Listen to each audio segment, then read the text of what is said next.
Hi, welcome back. This is Chris Nicholson.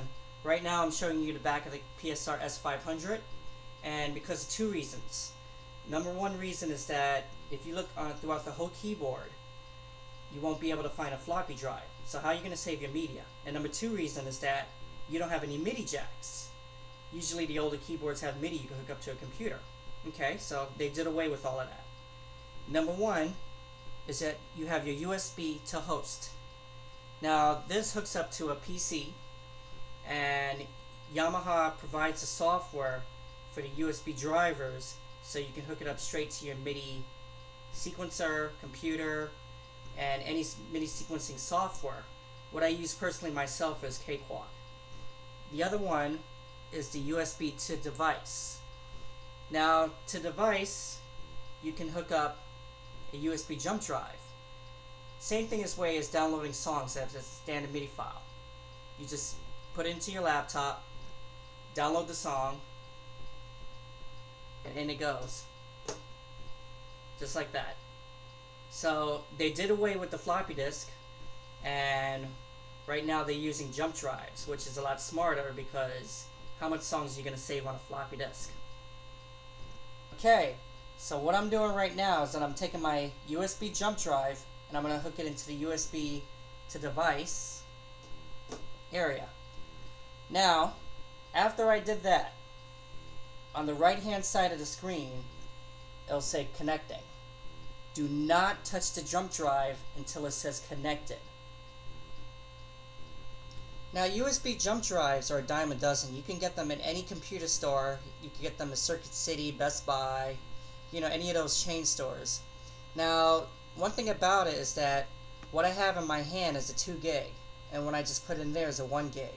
I do not recommend a 1 gig or a 2 gig for a PSR-S500 because as in song playing, you're only allowed to play 400 songs. So a 512 would be great. Now the buttons that you need to look for is the file menu button. The reason of this is because this is your options to save, load, format. Now after I press the file button, what you're going to be using is your category buttons. So the reason for the category left and right is that on the screen you have load. So once I press right, you have user file save, standard MIDI file save, delete, format. Now same thing when you go backwards. You can start out with format first. So the best thing, if you have a new drive, automatically format it, and then I'm going to show you how to save. So once I play a quick song,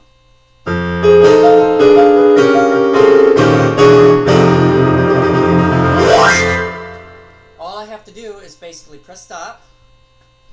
The keyboard will tell me that it's writing right now. Do not touch the keyboard. Do not turn off the keyboard. And then all you have to do is press the file menu button.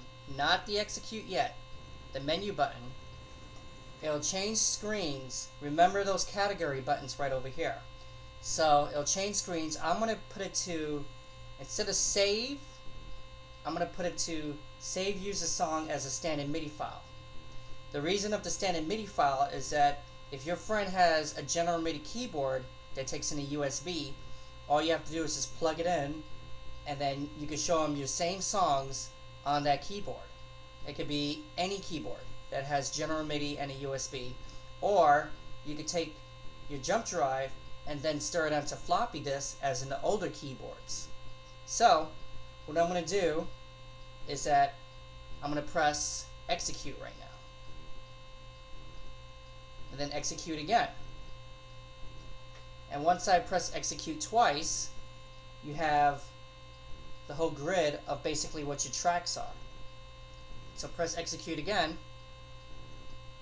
save, OK, execute.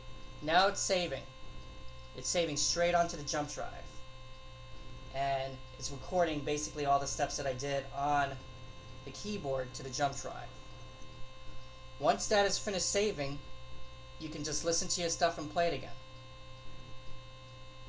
Now for the PSR-S500, it may take a little while. So please do not remove the jump drive, do not turn off the keyboard, nothing's wrong with it. All you have to do is just wait until it says complete. Right now you're locked at the screen. Any button that you push onto the keyboard, it will not respond because you're still in disk mode. So, press the exit button, gets out of the screen. Now, go to the left hand side of the keyboard, and over here, where it says USB, you have to press that. Once you press it, you're in song category. So, if I wanted to hear my song, all I have to do is just press start.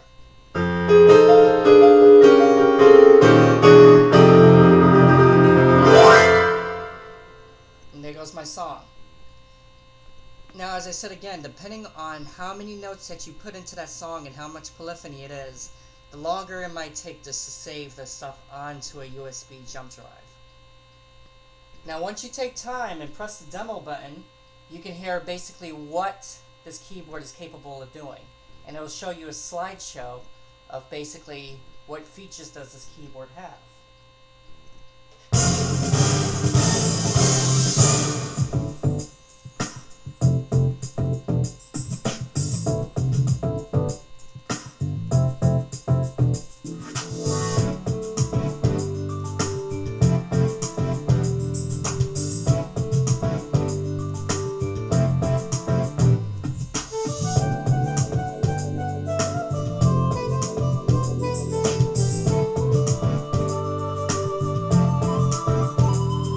Now, what you possibly heard on that demo is that there is more tracks than 8 tracks of sequencing.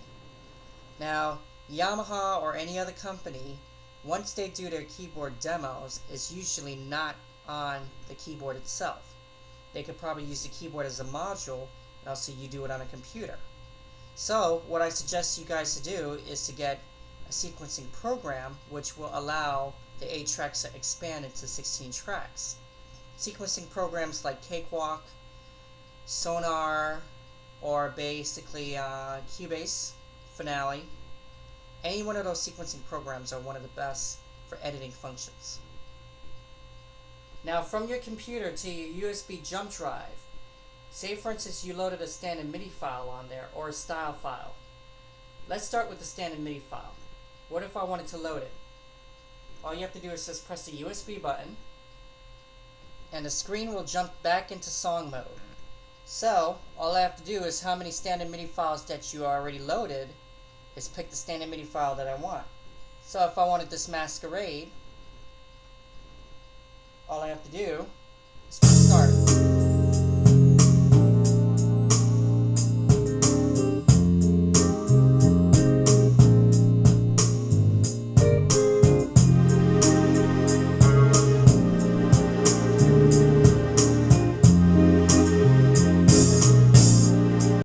Now, if I wanted to load a style file, all we have to do is go to Menu, and in your load category, it should basically show the styles. Right now, I don't have any styles onto my USB jump drive. Now, to load up the styles is the same way how you load up the songs. Well, I'd like to thank you guys for listening to my tutorials on the PSR-S500 music workstation keyboard. If you guys have a keyboard that you'd like a tutorial on, all you have to do is basically blog me back or send me a message back, and I'll be gladly to do a tutorial. Thank you. Goodbye.